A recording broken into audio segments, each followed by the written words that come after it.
India में world की second largest freelance workforce रहती है। जी बिल्कुल सही सुना आपने। इंडिया एक ऐसी कंट्री है जिसपे फॉरेन के जो क्लाइंट्स है वो बहुत ट्रस्ट करते हैं जब बात आती है फ्रीलांसिंग की। अगर आप भी एक साइड हसल स्टार्ट करना चाहते हो और फ्रीलांसिंग करियर स्टार्ट करना चाहते हैं तो watch this video till the end. Hello guys, मेरा नाम है राजदीप और मैं आ गया हूं एक और अमेजिंग और इंफॉर्मेटिव वीडियो लेकर। आज हम लोग एक पूरा रोड मैप देखेंगे to start your freelance career from scratch. बहुत सारे लोग अपनी लाइफ में एक साइड हसल स्टार्ट करना चाहते हैं। कुछ लोग एक पार्ट टाइम जॉब करना चाहते हैं ताकि वो खुद अपने एक्सपेंसेस उठा पाए। कुछ लोग अपनी स्किल्स में और परफेक्ट होना चाहते हैं ताकि वो एक अच्छी जॉब क्रैक कर पाए। ये सारे रीजंस काफी है ये सोचने के लिए कि आपको एक फ्रीलांस करियर स्टार्ट करना चाहिए। हम पूरा रोड मैप डिस्कस करेंगे, लेकिन उससे पहले हम डिफरेंस समझ लेते हैं जॉब में और फ्रीलांसिंग में। फ्रीलांसिंग में आप काम करने या ना करने के लिए फ्री होते हैं। जी हां, सही सुना आपने। आपको अगला प्रोजेक्ट लेना है या नहीं ये कंप्लीटली आपके ऊपर डिपेंड करता है। इसी रीजन से इसे फ्रीलांसिंग कहा जाता है। जॉब में ऐसा बिल्कुल नहीं होता है, आपको पूरे मंथ काम करना ही होता है, चाहे आपके पास प्रोजेक्ट हो या ना हो। दूसरा फर्क, फ्रीलांसिंग में आपकी जो पेमेंट होती है वो इंस्टेंट होती है। आपने एक प्रोजेक्ट कंप्लीट किया और आपको उसकी पेमेंट मिल जाती है, या आप पेमेंट्स अपने हिसाब से एडजस्ट कर सकते हो कि आपको वीकली पेमेंट चाहिए या 15 डेज में चाहिए या 1 मंथ में चाहिए। ऐसा जॉब्स में नहीं होता है। जॉब्स में आपको लास्ट में ही पेमेंट मिलती है। तीसरा रीजन, एंड आई थिंक ये रीजन आप लोगों का फेवरेट होगा, और वो ये है कि आपका कोई टाइम बाउंडेशन नहीं होता है।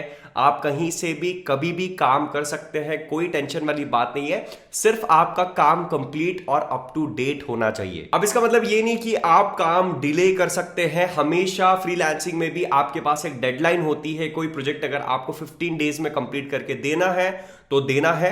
तो यहां पर आपके पास आजादी होती है कि आप दिन में कभी भी काम कर सकते हैं, बट काम आपको उतना करना ही पड़ता है ताकि आप डेडलाइंस को मीट कर पाए। एंड जॉब्स का तो आप जानते ही है कि आपको एक फिक्स टाइम पे जाना होता है और आपको एक फिक्स टाइम तक काम करना होता है। आप अपने हिसाब से, अपनी फ्लेक्सिबिलिटी के हिसाब से काम नहीं कर सकते एक जॉब के अंदर। ऑब्वियसली ये सारे रीजंस ऑसम है और शायद इसलिए आप अपना फ्रीलांसिंग करियर बनाना चाहेंगे। तो चलिए पूरा रोड मैप देखते हैं। सबसे पहला पॉइंट जिस पे आपको फोकस करना है वो है आपकी नीश। अब नीश का मतलब ये होता है कि एक ऐसा एरिया जहां पर आप अपनी सर्विसेज दोगे। अब मैं आपको ये रिकमेंड करूंगा कि जो भी नीश आप सिलेक्ट कर रहे हो वो आप इस बेसिस पे करो जिसमें आपका इंटरेस्ट हो, और सेकंड आप उसके अंदर अच्छे हो। तो आपकी जो भी नीश है वो आपकी स्ट्रेंथ होनी चाहिए। मान लो आपको कोडिंग पसंद है, कोडिंग आपका स्किल सेट है और आप उसमें जाना चाहते हैं, तो आप कोई भी एरिया उसके अंदर सिलेक्ट कर सकते हैं। जैसे कोडिंग बहुत ही वाइड एरिया है,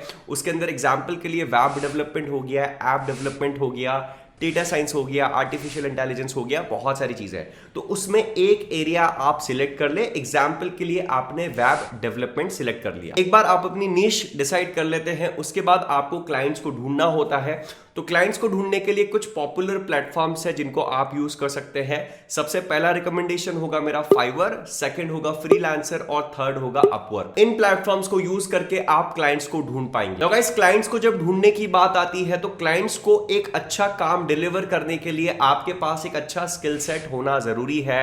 एंड गाइस, यहां पे मैं बात करना चाहूंगा कोड इजी एकेडमी की। Code Easy Academy is initiative by me, जहां पे मैं आपको हेल्प करना चाहता हूं to start your web development career. और आप अगर फ्रीलांसिंग या जॉब करना चाहते हैं, make sure you check out the free training, जहां पे मैं आपको ये बताऊंगा कि कैसे आप अपना वेब डेवलपमेंट करियर स्टार्ट कर सकते हैं इन जस्ट 90 डेज। ऐसी बहुत सारी वेबसाइट्स है जहां पर आप क्लाइंट्स को ढूंढ सकते हो। मैंने कुछ आपको पॉपुलर एग्जांपल्स बताए, और ये जो एग्जांपल्स है कुछ इस तरह के काम आप वहां पे कर सकते हो, जैसे content writing, voice overs, development, graphic design और सोशल मीडिया से रिलेटेड बहुत सारे जॉब्स और नीशेस आप वहां पे कर सकते हो। आप लोगों को क्या लगता है कि कौन सी ऐसी नीश है जिसके अंदर आप अपना फ्रीलांसिंग करियर बनाना चाहते हैं? प्लीज मुझे कमेंट सेक्शन में बताएं। नेक्स्ट चीज जो आपको ध्यान रखना है और जो बहुत ज्यादा इंपॉर्टेंट है, और वो है आपका पोर्टफोलियो। नीश चूज करना आसान है, उसके बाद क्लाइंट्स को कांटेक्ट करना आसान है, लेकिन एक जो इंपॉर्टेंट चीज होती है जो बहुत सारे लोग मिस आउट करते हैं,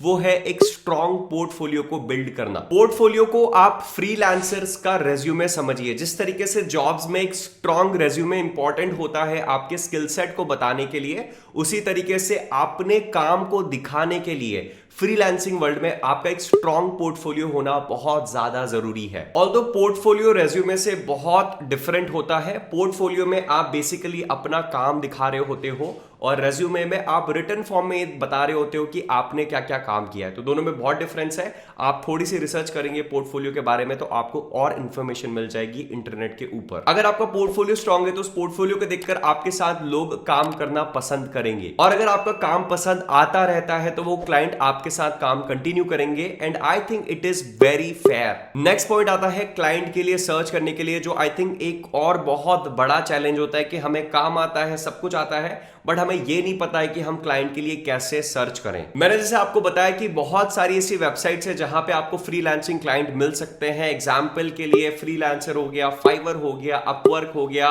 और भी बहुत सारे। बट मैं आपको ये रिकमेंड करूंगा कि उन प्लेटफॉर्म्स को तो आप यूज करें ही, लेकिन उसके साथ साथ आप सोशल मीडिया का भी यूज करें। आप ढूंढे क्लाइंट्स फेसबुक पर, इंस्टाग्राम पर, लिंक्डइन पर, वहां पर भी आपको बहुत सारे क्लाइंट्स मिल सकते हैं। अब आप सोशल मीडिया पर कैसे क्लाइंट ढूंढेंगे, मैं यहां पे आपको एक सिंपल सी टिप देना चाहूंगा।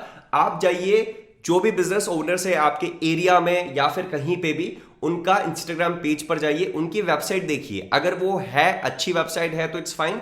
अगर वो वेबसाइट अच्छी नहीं है, बेकार सा डिजाइन है, या फिर उनकी वेबसाइट ही नहीं है, तो फिर आप जाकर उन्हें बोल सकते हैं कि मैं बहुत ही कॉम्पिटिटिव प्राइस में आपको इसकी वेबसाइट बनाकर दूंगा। बहुत सारे लोग डायरेक्टली बाहर के क्लाइंट्स टारगेट करने की कोशिश करते हैं, बट मैं आपको ये रिकमेंड करूंगा कि इनिशियली आप इंडियन क्लाइंट्स पर ही फोकस करें। एक अच्छा पोर्टफोलियो बिल्ड करने के बाद आप बाहर के क्लाइंट्स के लिए जाएं। एक और इंपॉर्टेंट पॉइंट जो आपको ध्यान रखना है वो है प्राइसिंग।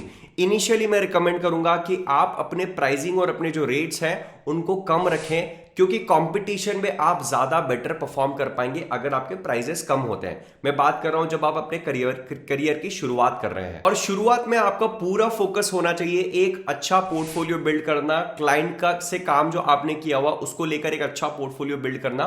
तो जितना कॉम्पिटिटिव आप रेट्स रखेंगे, जितना अच्छा रेट रखेंगे, उतने ही ज्यादा चांसेस होंगे आपको प्रोजेक्ट्स मिलने के, और उतने ही ज्यादा आपके चांस होंगे एक अच्छा पोर्टफोलियो बिल्ड करने के। अब स्टार्टिंग में ऑब्वियसली आपके पास कोई प्रोजेक्ट्स नहीं होंगे, तो आपके पास क्लाइंट को दिखाने के लिए कुछ भी नहीं होगा। तो मैं यहां पे रिकमेंड करूंगा कि आप अपने जो प्रैक्टिस में आपने जो प्रोजेक्ट्स किए हुए हैं वो प्रोजेक्ट्स को आप अपने पोर्टफोलियो में डाल दीजिए। उसके बाद क्लाइंट को आप पहले क्लाइंट को क्रैक करने के लिए ये भी कर सकते हैं कि बहुत ही कम प्राइस में या फिर कुछ प्रोजेक्ट्स आप फ्री में कर दीजिए, ताकि उन्हें कोई रिस्क नहीं हो कि आप नए हो और उनका पैसा डूब जाएगा। वो रिस्क उनके पास नहीं हो और आपको प्रोजेक्ट्स मिल जाए। लास्ट पॉइंट है एक्सपीरियंस। अब देखिए, एक्सपीरियंस बेटर करता है, लेकिन आप नए हैं और अगर आपकी अप्रोच एक्सेप्शनल है तो जो इंसान 3-4 साल से ऑलरेडी काम कर रहा है उसको भी आप as a fresher in freelancing field पीछे छोड़ सकते हो। और मैंने बहुत सारे ऐसे फ्रीलांसर्स देखे हैं जिनका एक्सपीरियंस बहुत कम है, लेकिन वो अपने सीनियर से भी ज्यादा अच्छा परफॉर्म कर रहे हैं। तो खुद को अंडर एस्टिमेट भी मत कीजिएगा। एक्सपीरियंस का सबसे बड़ा फायदा होता है और वो होता है एक अच्छा पोर्टफोलियो होना, क्योंकि आप बहुत लंबे समय से काम कर रहे होते हो, आपके पास बहुत सारा क्लाइंट वर्क होता है जो आप अगले क्लाइंट्स को दिखा सकते हो। बट अगर आप फ्रेशर भी हो, आपके पास कम प्रोजेक्ट्स भी है, लेकिन अगर आपने मेहनत की है तो ऐसा नहीं है कि आप क्लाइंट्स को क्रैक नहीं कर सकते।